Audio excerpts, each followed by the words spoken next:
Bonjour, mon nom est Kylian Guy, je travaille pour Santé mentale Québec Bas-Saint-Laurent et je suis intervenante en promotion et prévention de la santé mentale. Aujourd'hui, je suis là pour vous parler de la différence entre la santé mentale et la maladie mentale. Si je vous dis les mots santé mentale, qu'est-ce qui vous vient à l'esprit? Il y a certaines personnes qui ont tendance à avoir les mots suivants qui sortent quand que je leur dis santé mentale. Ils pensent à problème, ils peuvent penser à maladie, ils peuvent penser au mot souffrance, puis même au mot danger. Et ce qui est dommage, c'est qu'on ne parle pas assez justement de la bonne santé mentale et les tabous qui entourent la santé mentale sont encore bien présents dans la société québécoise. Il y a un des messages dans mon organisme qu'on aime beaucoup transmettre, qu'on trouve très important, c'est que 100% des gens ont une santé mentale. La santé mentale ne fait pas la différence entre la culture, entre les âges, entre les races. Donc, que vous soyez jeune, moins jeune, que vous soyez un travailleur, une personnalité connue, un intervenant, que vous soyez riche ou un peu moins riche, on a tous une santé mentale, ça nous concerne tout le monde. Et oui, c'est essentiel d'en prendre soin. On a tous des moments dans la vie où est-ce qu'on a un peu plus de difficultés au niveau de nos émotions, où est-ce qu'on passe des moments qui sont un peu plus durs. Et c'est important de le reconnaître et ensuite de savoir quoi faire pour rétablir l'équilibre. Alors, avant tout, la santé mentale, je vous rappelle bien sûr que c'est l'équilibre dynamique entre les différentes sphères de notre vie. Et ça sert à quoi, en fait, la santé mentale quand on en a une bonne? C'est qu'on peut entretenir des bonnes relations, des relations qui sont saines avec les personnes qu'on a autour de nous. On peut aussi pouvoir développer notre potentiel en tant qu'être humain, pouvoir accomplir nos objectifs, nos buts dans la vie. Quand on a une meilleure santé mentale aussi, habituellement, on a une meilleure gestion du stress et on est plus capable de faire face aux émotions qui sont plus difficiles.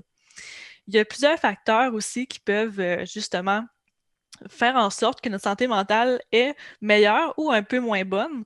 On a des facteurs, par exemple, biologiques. Donc ça, c'est vraiment au niveau physique et génétique de la personne. Donc, qu'est-ce qu'elle a à la naissance qui peut venir faire une influence? On a aussi les facteurs psychologiques, donc tout ce qui se passe au niveau cognitif, comment est-ce qu'on va apprendre les choses, au niveau relationnel aussi, comment ça se passe.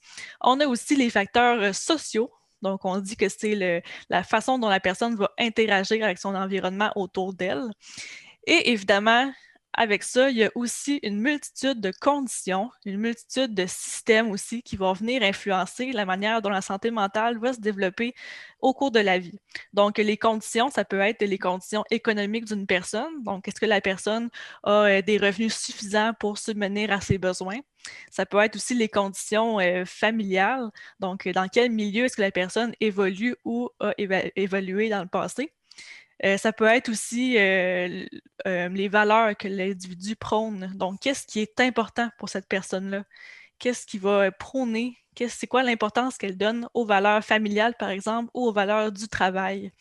Alors, c'est pas étonnant avec toutes ces combinaisons-là de facteurs et de conditions, c'est pas étonnant qu'on a tous un niveau de santé mentale qui est différent et qu'on a aussi des manières différentes de pouvoir la garder équilibrée. Un des mythes qui revient souvent en santé mentale, c'est que quelqu'un qui vit avec un problème de santé mentale, donc quelqu'un qui a un diagnostic, a automatiquement une mauvaise santé mentale. Est-ce que c'est vrai? Est-ce que c'est faux? C'est faux. En fait, une personne qui a un diagnostic en santé mentale, comme par exemple un trouble d'anxiété généralisée, ça peut être de la bipolarité, ça peut être une dépression, peu importe le diagnostic, la personne peut quand même être en excellente santé mentale. Et pourquoi ça? Ben, peut-être que la personne qui a un diagnostic arrive très bien à vivre au quotidien avec sa condition. Elle peut justement pouvoir se réaliser pleinement comme humain, puis la personne peut justement contribuer à la société, même en vivant avec son diagnostic. Alors peut-être qu'elle va le faire différemment que nous tous. Peut-être qu'elle aura des manières différentes de gérer sa routine, de gérer ses relations avec les autres. Mais oui, la personne peut tout à fait être fonctionnelle et équilibrée avec un diagnostic. Je vais vous donner l'exemple d'un monsieur qu'on va appeler Jacques. Donc, Jacques a 43 ans. Jacques a reçu un diagnostic il y a quelques années, un diagnostic de schizophrénie. Donc, Jacques est un entendeur de voix. Jacques, au quotidien, il a rencontré plusieurs spécialistes pour son diagnostic, des spécialistes en fait qui l'ont aidé à trouver une routine qui lui convient, à revenir dans le fond à des habitudes de vie qui sont saines puis qui lui vont au quotidien. Donc, Jacques, il se lève le matin, il prend bien ses médicaments, il va travailler dans une place où est-ce qu'il est reconnu, il y a des amis, il y a même il y a une sœur aussi avec qui il a d'excellents contacts.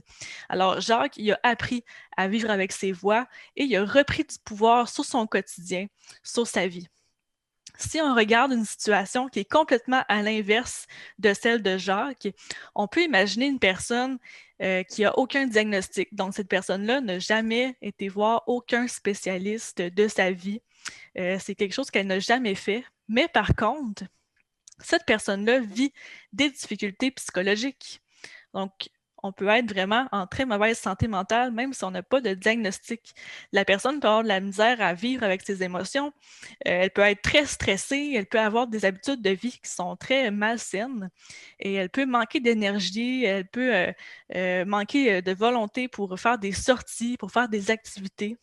Donc non, on n'est pas obligé d'avoir un diagnostic pour avoir une mauvaise santé mentale, tout comme on n'est pas obligé de ne pas avoir de diagnostic pour être en très bonne santé mentale.